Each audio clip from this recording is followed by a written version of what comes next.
Thanks, Alex. We are so excited to be starting a new segment here at 9 News called Caminos, Pathways from Our History to Our Future. The goal here is to have conversations about what's going on in the heart of different communities across Colorado.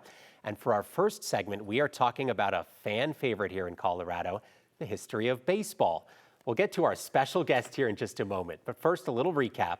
In the early 1900s, the Great Western Sugar Company recruited Mexican Americans from southern Colorado, New Mexico, Arizona, and Texas.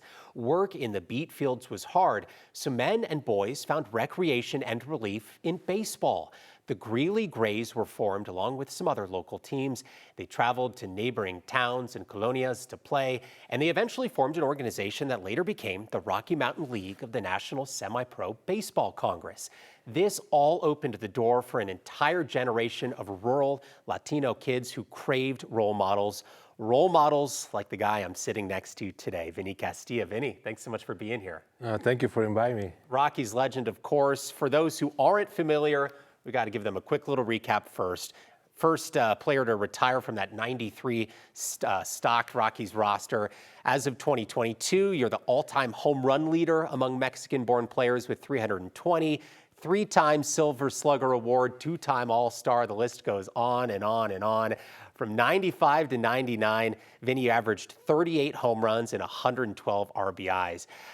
But your story is pretty remarkable, and I think a lot of people don't necessarily know this. You were born in the state of Oaxaca in Mexico. Let's start there. How do you remember your childhood in Oaxaca? It was very nice childhood. I loved to play baseball. I loved to play football, and my dad always got us involved in sports, and my love for the game started because my dad loved to play baseball, and when you're a little kid, you want to be like your dad. Yeah. And that's when he taken us to his games, and then he put us in a little league baseball in Oaxaca. Is when my love and my passion for the game start. Was it love at first hit? Did you love it right away? Do you remember how young you were when you started? Yeah, I was like probably like 5-6 years old, Yeah. and since then I never stopped loving the game. Yeah, you're still till now. Yeah. You're still so involved. How is baseball lived and experienced in Mexico? What was that like growing up in that culture as a kid? In Mexico, baseball is like a secondary sport because in Mexico, especially Mexico City, Monterrey, Guadalajara, the biggest city, they love soccer. That's the main sport. But baseball is gaining a lot of popularity there, especially in 2023 in the World Baseball Classic. Mm-hmm. Mexico finished third place, so that's a big win for Mexico, and that's when a lot of kids, a lot of young people start playing more baseball in Mexico. And I think it's because that great run we have in the World Baseball Classic. Yeah, very cool. Do you remember being really good at a young age? Was there a point where you thought, I might be able to do something with this skill? And I was good in my hometown. Yeah. But I don't know how good I would be when to go to another city and play different levels of the game. But then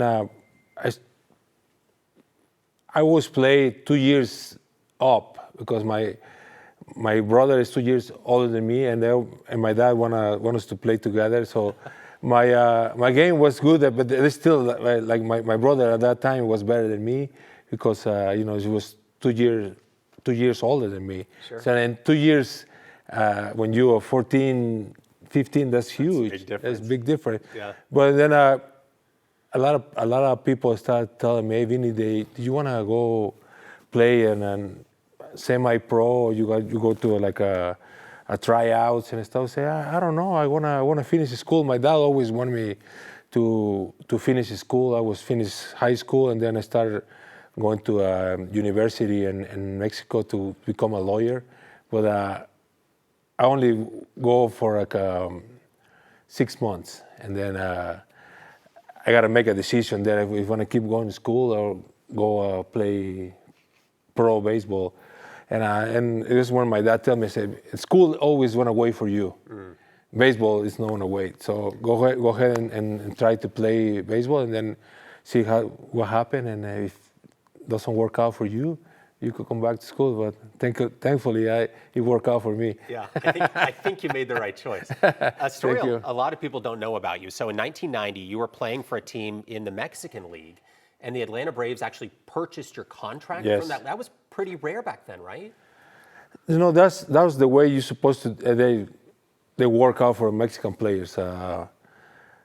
You cannot sign straight from Mexico to a major league team. You have to sign first to a professional team in Mexico, and then the professional team in Mexico sell your contract to the major league team. Yeah. So that's what happened to me too. I was with Saltillo, and Saltillo sold my contract to the Atlanta Braves. Yeah, and I think we all remember you as a third baseman, but a lot of people would be surprised to learn you actually played a different position. And then the arrival of Walt Weiss, who I named my first dog after, when he showed up here in Denver, that's when you shifted over to third. Yeah, I came up as a shortstop in '91 with the Braves, and in '92, I was up and down with the AAA and Major League team. But in '93, when the expansion draft happened, the Rockies picked me up in the expansion draft, and I was shortstop here. But in '94, the Rockies signed Walt Weiss to become the everyday shortstop. So for me, I started playing third base, second base, even I played a little bit of first base.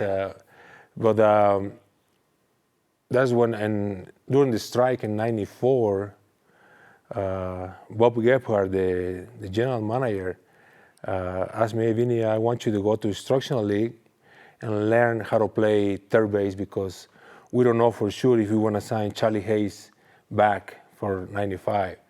So I say, okay. So I went to instructional league and then I go play winter ball, and didn't get signed. They didn't get Charlie signed back to the team, and is when I give my chance to play, and I take advantage of that opportunity. Yeah, the rest is history. So we know baseball is such a big sport in Latin America, obviously, but also a big part of culture.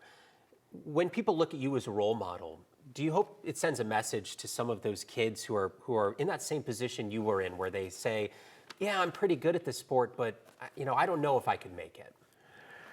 Yeah, it's hard to play in the major leagues, and it's even harder to stay for 10, 12, 14 years and at this level.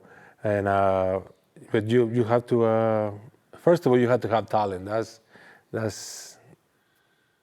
But then there's a lot of talent is not enough. You have to have a lot of discipline, a lot of work hard and believe in yourself, because this is a tough league.